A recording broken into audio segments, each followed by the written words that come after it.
And that breaking news today, multiple people have been killed in lower Manhattan near the World Trade Center. This is aerial video from the scene. Right now we know someone drove onto the West Side Highway bike path. Look at the aftermath there. That person ended up hitting several people and then got out and fired a gun. Police have just said that this is being investigated as a terrorist incident. The FBI is taking over this investigation right now. You see the crime tape all around that area. More breaking news happening today in the Mid-State. Fentress County Sheriff Charles Chucky Cravens has pleaded guilty to federal charges. He is accused of having sex with female inmates in exchange for special treatment. Intense competition can bring out the worst in people, and that is why security is always a key concern, especially in this world of elevated terror threats. Continuing coverage of this breaking news here, Mandalay Bay. This is a live picture of that resort. We know that a gunman on a high floor of this Las Vegas hotel rained a rapid fire barrage at an outdoor concert festival last night. 58 dead, hundreds more injured. The initial charges that Ted Cummins will be facing, an additional charge. He is now facing aggravated kidnapping, sexual conduct of a minor, charges of transporting a minor across state lines has been added to that. Now, with these charges, he could serve a mandatory sentence of 10 years. This is a live picture of the scene right now, again in lower Manhattan. If you're just joining us, a man who was riding in an Uber along the West Side Highway near Chambers Street says that he saw several people bleeding on the ground after a truck struck several bicyclists. But it's possible Music City could take on the most expensive project in the city's history. And to accomplish it, Nashville would become the highest taxed city in the country. 168 people were killed that day, 800 others injured. Today, a remembrance ceremony was held where the names of each person killed was read. Well, an infant has died and at least 5 others are being treated after part of a second-story deck collapsed. This happened in northeastern Tennessee. Fire officials say the collapse was likely due to rotten wood out there. A sobering statistic regarding homicides here in Tennessee, specifically women who are murdered by men. We are ranked the 4th worst state in the country. There is now fallout today from the Harvey Weinstein scandal. An Olympic gold medalist has now joined the hashtag #MeToo movement to reveal sexual abuse allegations against a former team doctor. Wow, you read that like a real sports anchor. Yeah, I love Look baseball, at you, so a man of so many talents. How about it? These look like foxes, not pandas. Wasn't that bizarre? In fact, the names, Kiria stands for fortunate in Japan, and Mia, a beautiful bloom. Well, Tom and his research. Yeah. Gullies are actually active in the winter because of carbon dioxide frost. Which you knew already. I was going to say, let me tell you a little more.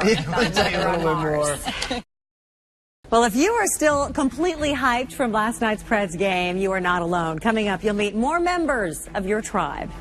And 2 babies baptized in the Stanley Cup as well. A daughter of a player and a cousin of a player. So as we come back out live, yes, the Stanley Cup is next. But tonight, Nashville is embracing this experience. Take another look. Look at how these streets have been filled. It makes you really appreciate how this city has shut down this whole area on Broadway so that fans can get out and mix and mingle and dance and cheer. So far, folks seem to be behaving themselves. But what an exciting night as fans relish this opportunity, and all these out-of-towners here at Tootsie's, which is where we are right now on the rooftop, are able to enjoy the night as well. Tom, Demetria, it's unbelievable how many best friends you end up having after every single goal.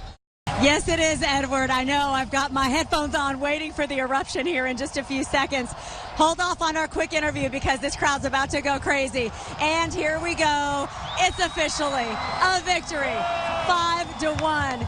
The numbers from Saturday were absolutely stunning, and I know a lot of folks have been prognosticating here, guessing here, about 50,000 fans poured into downtown, and if you were one of them, you can personally vouch for the sardine-like feel. I will support and defend the Constitution of the United States. August 17th, Ambassador Bill Hagerty moves from Nashville to Tokyo with his wife and 4 young children. 11 days later, North Korea's Kim Jong-un fires a ballistic missile over Japan. Where did you take your family? I got the call when the missile was in air that it had launched. A few weeks later, a second missile is fired. They were home in our residence. And you felt that was safe for them to stay there? Yes, yes. Are the Japanese scared? Everybody's concerned. I think tensions are high in the region. At the same time, this has been going on. These provocations have been going on. And I think that people are, in many ways, concerned, but also getting accustomed to it. It's easy to escalate situations, right? It's the de-escalation and the calming of things that really is tricky. What have you been able to do to help the relationship? I'm the president's representative in that country, and the president and Prime Minister Abe have been extremely clear every time they're together that the U.S. and Japan are standing locked arms in defense of that region against the North Korean regime. Now, 3 fatalities announced here in the last few minutes, and that is the breaking news, sad news, as emergency crews are still struggling trying to get to the areas here affected by this fire.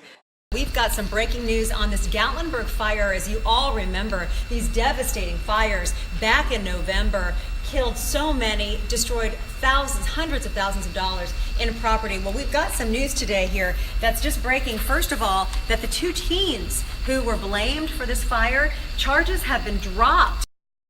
How can you measure progress when your student body speaks more than 20 different languages? We took a field trip to find out. I'm from Africa, but my mom from Congo. I had a best friend at Burma, but sometimes if I think of them, I cried. 8-year-old Po2 from Burma and 9-year-old Bonite from Rwanda represent 2 of the 26 languages spoken at Tusculum. How many of you came from a different country other than America? Mexico. Mexico? Syria. Syria? Honduras and Guatemala. Guatemala? Malaysia. Malaysia? So are all of you learning English? Yeah. Been in the country, coming from a refugee camp, never have been in school before in your life. You go into 3rd grade and in 1 year, you read at the beginning of 2nd grade. That's amazing growth, and it's because of our explicit instruction in reading. Principal Allison McMahon says small group reading, vocabulary building, and setting goals as a class are helping catapult kids up the charts. She didn't speak English at all. Look how far Bonite's come in just 8 months. I love to do math and reading. And personality-packed Po2 I want to go explore the world. in just 2 years. When I was in kindergarten, I didn't even know what they were saying, and when I keep learning, it made me know how to speak English. Just to see him becoming a writer. We know they have it. We know that our kids are smart. We know that our kids are going to be great in the world one day. It's up to us to find a way to bring it out in them. On August 3rd, these portables will become paradise. Tusculum Elementary is moving into this brand new state-of-the-art building right next door. If you'd like to volunteer or become a community partner, you'll find contact information on our website. Tracy Kornet, Channel 4 News.